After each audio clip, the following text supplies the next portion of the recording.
নগাঁও জিলাৰ বহমপুৰ ভেভেৰী অঞ্চলৰ পৰা কাকিত মাটি ভাঙিবলৈ পোন প্ৰথমবাৰৰ বাবে ইংৰাজী 1949 চনত এছাম লোকৰ আগমন ঘটিছিল। সেইসকলৰ ভিতৰত উমাকান্ত ফুকন, মহিধৰ বৰা, মূলাৰাম গায়ন, গুণাই গায়ন বৰুৱা, দণ্ডিৰাম ফুকন, মীনাৰাম ভূঞা, যজ্ঞৰাম সুত, হেমু বৰা, থুলেশ্বৰ বাছা, মন বৰা কলাই কলিতা, লবুৰাম কলিতা, ননাথ সুত, বগীৰাম গগৈ, সন্ধি গায়ন। এই লোকসকল নগাঁৱৰ পৰা লংকাৰ বাছেৰে আহি ভালুকমাৰীত অৱতৰণ কৰি পদব্ৰজে কাকি বনাঞ্চল অভিমুখে আহি খিংখ্ৰেং নদীৰ পাৰত কিছু সময় বিশ্ৰাম লয়। পিছত পুনৰ পূব দিশে আহি বৰ্তমান বহমপুৰ গাঁৱৰ খেলপথাৰখনিৰ উত্তৰ দিশে থকা পুখুৰীটোৰ কাষত বসতিৰ উপযুক্ত স্থান হোৱাৰ বিবেচনা কৰি দলবদ্ধভাৱে থকাৰ ব্যৱস্থা কৰে। আটাইকেইগৰাকী হিত কাঠ, বাঁহ, ইকৰা, বৰতা, লতা আদিৰে এটি বাসগৃহ কিছু ডাঙৰকৈ সাজিবৰ বাবে হাতে কামে লাগিল। বাঘ, ভালুক, হাতী আদি হিংস্ৰ জীৱ জন্তুৰ অবাধ বিচৰণ থলী হোৱাৰ বাবে প্ৰাণ ৰক্ষাৰ উদ্দেশ্যে এটি চাংঘৰৰ ব্যৱস্থাও কৰি লৈছিল।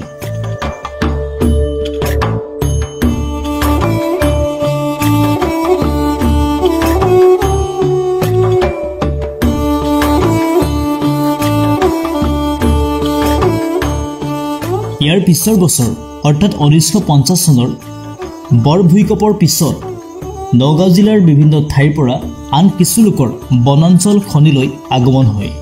নতুনকৈ বসতি হোৱা কাকিৰ পূব প্ৰান্তত তিৱা, কাৰ্বি আৰু কছাৰী জনজাতীয় লোকসকলে আদিৰ পৰাই বসবাস কৰি আছিল। এই অঞ্চল এসময়ত কছাৰী ৰাজ্যৰ অন্তৰ্ভুক্ত আছিল যেন অনুমান কৰা হয়।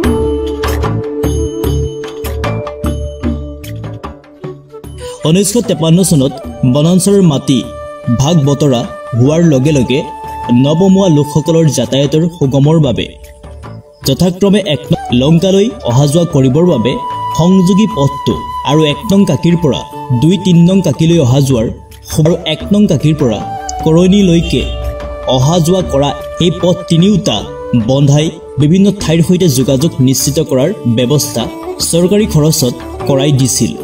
এই পথকেইটিৰ যোগেদি দগাঁও, লংকা আদি ঠাইলৈ উৎপাদিত শস্য, ধান, মাহ আৰু কাঠ আদি সৰবৰাহ কৰাৰ সুবিধা হৈছিল।